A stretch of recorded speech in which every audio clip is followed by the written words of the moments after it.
if we assume that there's no divisions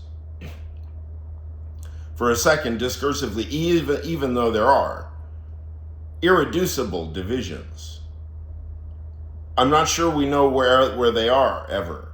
And if divisions are negotiable on a sentence by sentence basis, you better have a fair bit of good faith in play for people to take each other at their word,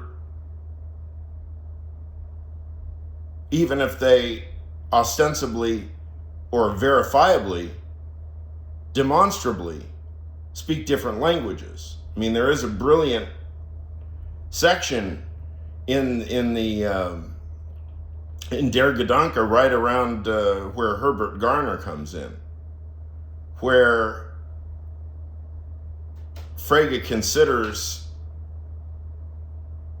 the idea of, and I forget who it's in reference to, whether it's Garner and Lingens in relation to Laubin, but as it turns out, the thought experiment goes that the only thing that two speakers have in common is that they get the proper name correct.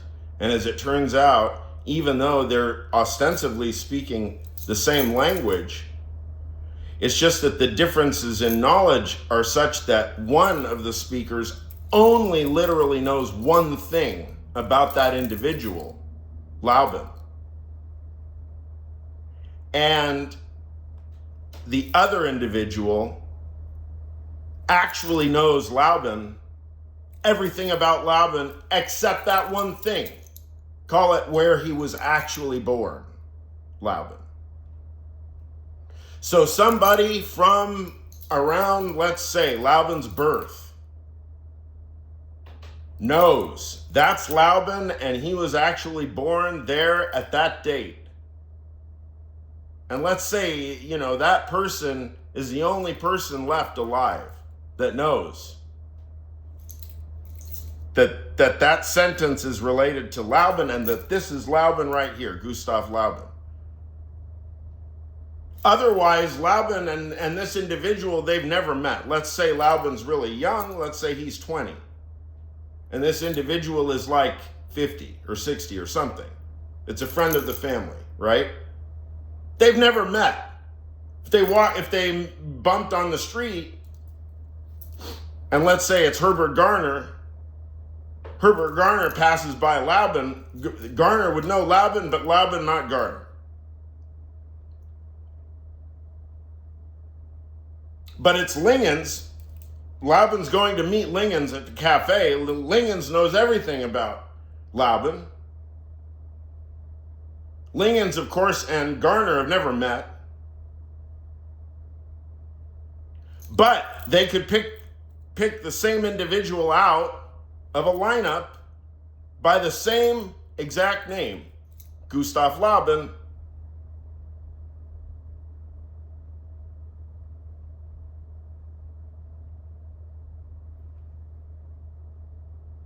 And I mean, I make technical mistakes when I'm describing these things, so please give a little bit of pinch of salt or a little bit of leeway. Or how about this? Open up Der Gedanke. I mean, it's like the 4th or 5th page or something, right around where Herbert Garner comes in.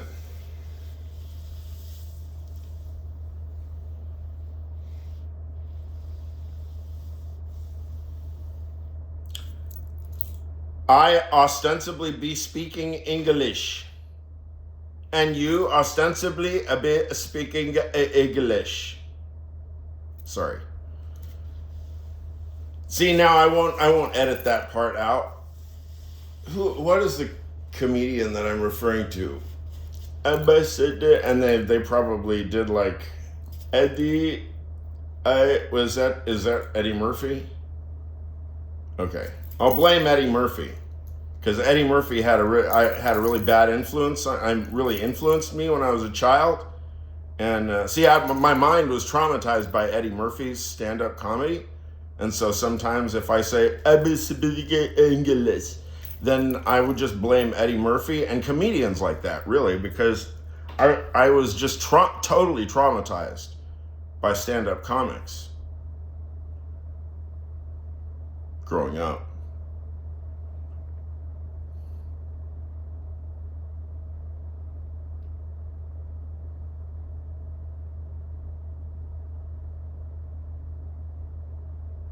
So it's fascinating that all of this stuff that I do here, it doubles both as a curriculum vitae as well as like my own personal like dating platform.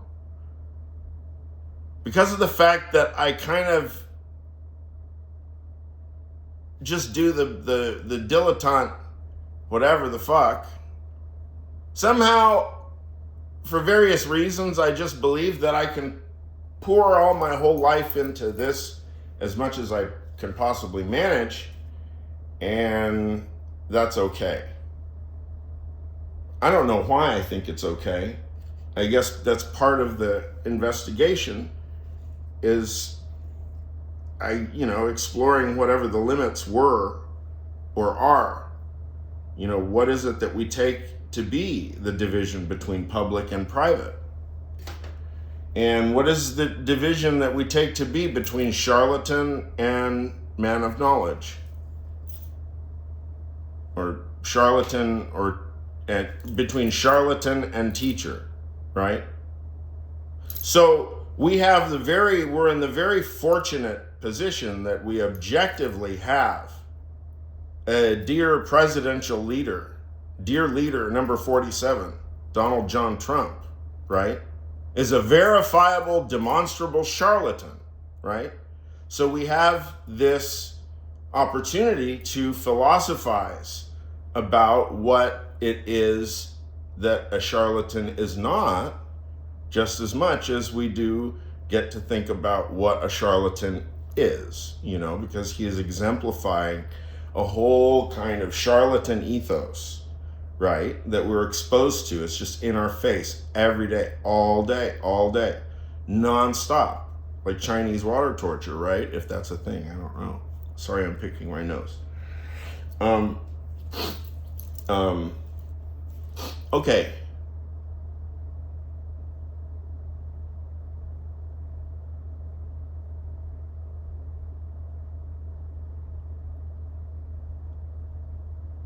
I'm a philosopher anyway, and I've been through all this psychoanalysis and everything. I mean, as you can tell, I have probably, to some extent, modified. Sorry, I know this is silly. Is that a gap or is that a canary? A canary?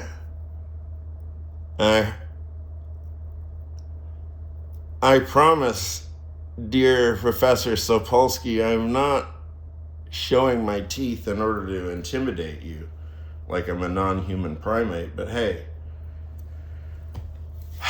what's done is done.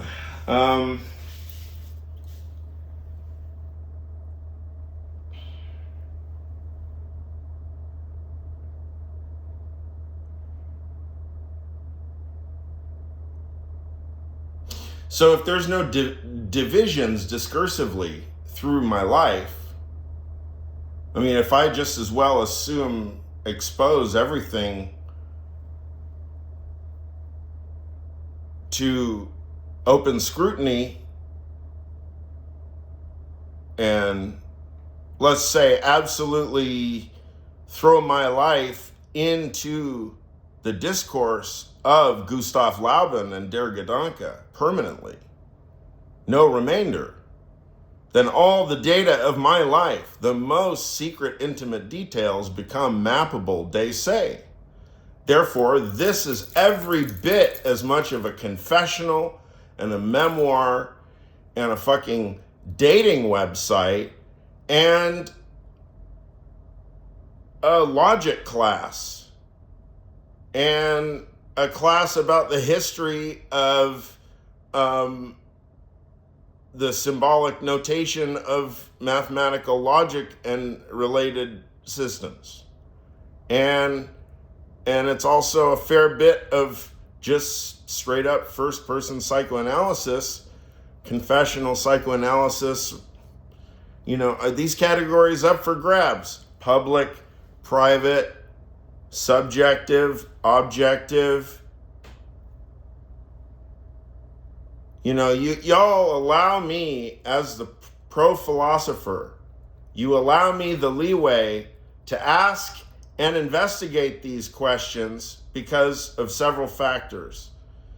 My relationship to shame is thus and so, right? I am able to experiment with myself, right? I'm unmarried, I have no children, right? So any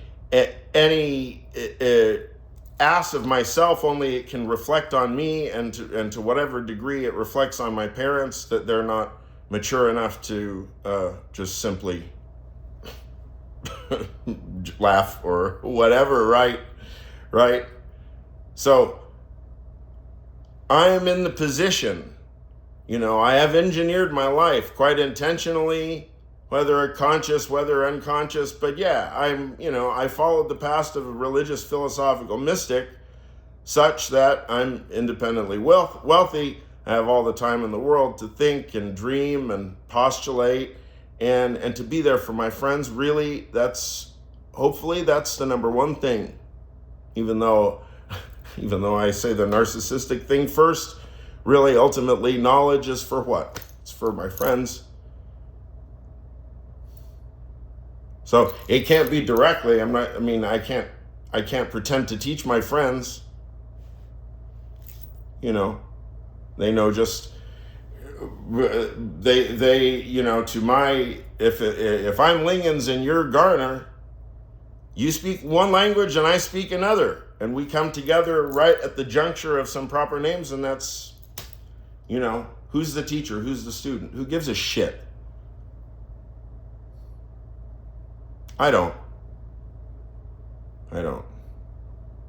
I use everybody as teachers anyway. It's not voyeuristic, but it's not fair in a way, because many people probably think that they've had a relationship with me when in fact I've just been using them as a teacher. And I personally, I don't know, I'm not even sure what the difference is myself. I hope I've not offended anybody. If you are offended, it'd be wise to talk to me about it, or work through it yourself and then talk to me about it. Because I don't really see much difference between a platonic friend and a teacher. Assuming it's a teacher that I respect or like, I treat you about the same way.